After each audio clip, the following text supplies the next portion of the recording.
IDF kills 3 shirtless Israeli hostage waving a white flag calling for help in Hebrew.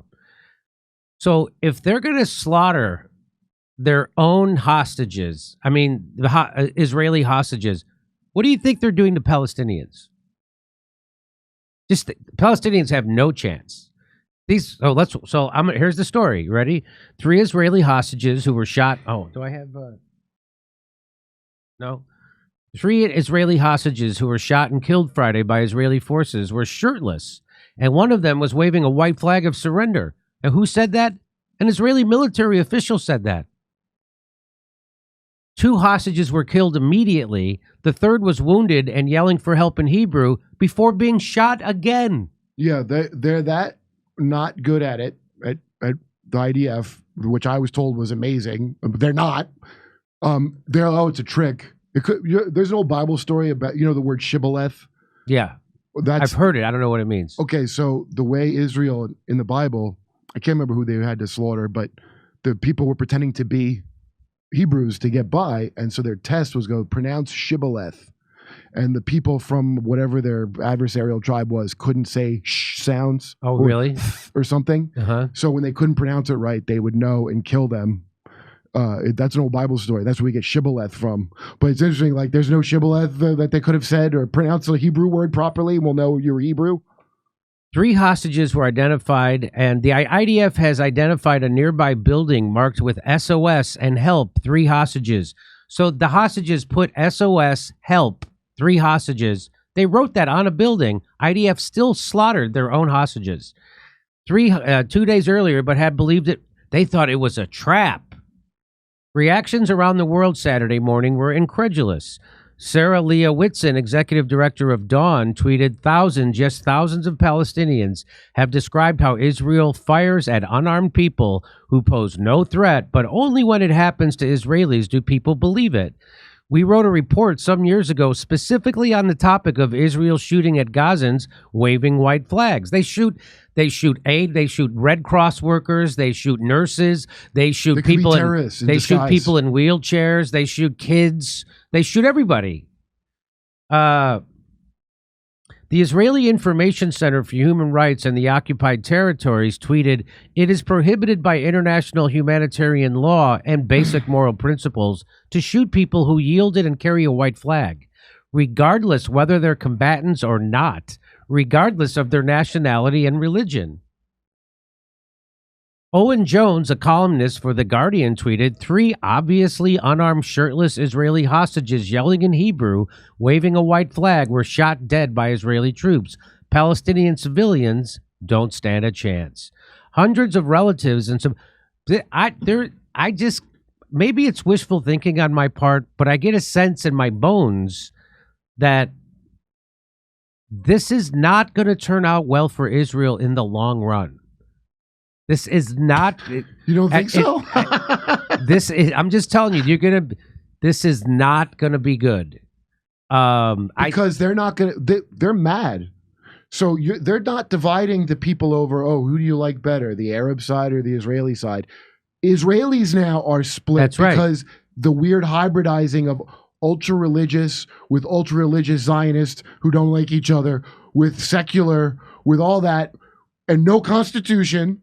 And no rights, and the guys taking over their government, and now this, and those guys took their shirt off to show they don't have a bomb on them, is my guess, right? Yeah, that's why so they did they're that. like, we got to do, because they know. Oh, that They'll means they know they'll shoot us. So the Israelis who are hostages of Hamas know that if they don't take their shirt off, they're going to get shot. They know it. So they took their shirt off and they got shot anyway. IDF's like, they know the IDF shoots unarmed people, even if they're waving white flags. They know all that stuff. They go, hey, should we call it a firebombing? Like, no, they might be our people. Let's just shoot them. Let's just shoot them. No, don't go crazy. We don't know that they're Arabs. Hundreds of relatives and supporters of hostages still held by Palestinian militants demonstrated outside the Israeli Ministry of Defense in Tel Aviv on Friday night. Insane. 3 hostages were shirtless, waving white flags when they were shot. One of them managed to escape while shouting for help in Hebrew, but our soldiers still chased and executed him. This is Caitlin Johnstone says Israeli forces killed escaped Israeli hostages who were waving a white flag because they mistook them for Palestinian civilians waving a white flag. Another category of person whom Israeli forces routinely kill. So their defense is, oh, I thought they were Palestinians waving a white flag. You're not supposed to kill anybody waving a white flag. But that's how they trick us, so we're allowed to break the rules. As the great Ben Gurion said, better to shoot the guy first and then apologize when it was a white flag and your own guy. Max Blumenthal says, Israel invaders recently massacred Palestinian families sheltering in a North Gaza school, holding a white flag on a stick. Western media ignored the monstrous crime and still refused to delve into the mega scandal of Israel's massacre of its own citizens on October 7th with heavy weapons. I would like to get Vivek's take on this. About how they were shooting their own people like idiots on October. Wasn't 7 hours before they got there. No, they got 7 hours of work done. Just wasn't very good work. Breaking huge protests against the Israeli government in Tel Aviv, Jerusalem, Haifa, and other cities. The protesters demand that the hostages be returned home, and some are demanding the fail of the entire Israeli government. The fail? The cabinet. Fall of the cabinet. Oh, the fall. I'm sorry. And the fall, that's fall of the entire... The fail happened already. The fail already happened, right. This comes after the Israeli military admitted to killing 3 Israeli hostages despite flying when here's the protest, that they're protesting over it.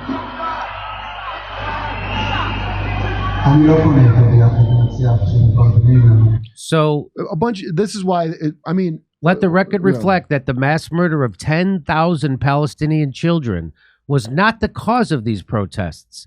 What caused these protests to erupt in Israel's deeply racist society was the killing by Israel's military of 3 Israelis waving a white flag. They don't give a shit about the 10,000. But whatever gets you to the thing's got to change, because obviously they hate them, so it was never going to change.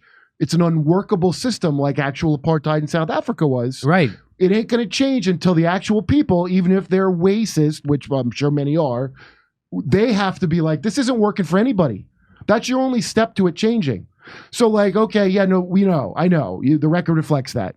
You should be encouraged that this is happening because that's the only way it's going to change. Well, there's $500 billion in oil and gas associated with Israel taking over Gaza and the West Bank. So I think that they're going to keep pushing and pushing until...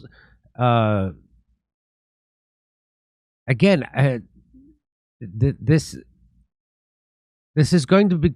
There's no way. I'm bad at making predictions. People know way more about this situation than I do, but I just get this sense that this is going to turn out not only not the way Israel wants it to, but way worse than they want it to. Well, it already has been. An Israeli think tank did a study, and of all the protests around the world over Israel-Palestine, 95% of the protests worldwide were in favor of Palestine. I never heard that before. There's no way but maybe you weren't here the day we covered that. No. I mean, but that happening before. No. Now. Oh, yeah. Oh, yeah. No. This is. They're not. I didn't know anything about it until very recently, and I just like Vivek couldn't bullshit our audience about his.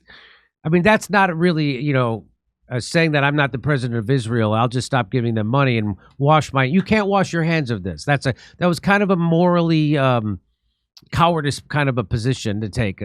But again, better than all the people running. Isn't that wild? You cannot take a moral position and be president of the United. Who in their fever dreams thinks that a good man is going to be or woman is going to be the president? I know. What do you think the job is? It's not being good. I mean, Cornel West has a much better position on Israel-Palestine, but he's not really running for president. It's I'm saying of all the people actually running for president. He and Vivek insulted my intelligence the least of any of the people you've had on. And yes, that is a moral cowardice thing, but it was the least insulting one of all of them. It was the least insulting one because there was somebody. It is a solution to the problem. If America did stop backing this and stop funding it, I don't know how we pull that off, but it would end. No one else. That's letting you know.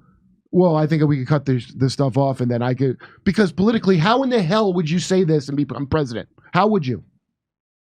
He's not good. He's not running for president. He's I think Vice president. You could be Vivek is running for president. vice president. Don't you think? Yeah, and then because a lot of stuff is changing, it ain't going to be, it's a few years before you see really where it comes out.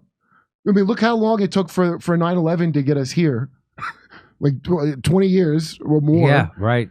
So this is actually pretty accelerated, the change going on, and it's not stupid corporate woke. Again, he's right about that. Although I'm not impressed that you think woke. Yeah. I always thought it sucked. Come see us do a live stand-up show. We'll be in Venice, California, Palmdale, California, Omaha, Des Moines, Milwaukee, Lansing, Bend, Oregon, Portland, Oregon, Seattle, Washington, Boston, Massachusetts, and we're going to Europe. Do you live in Europe? We're going to be there. Go to jimmydore.com for a link for all those tickets.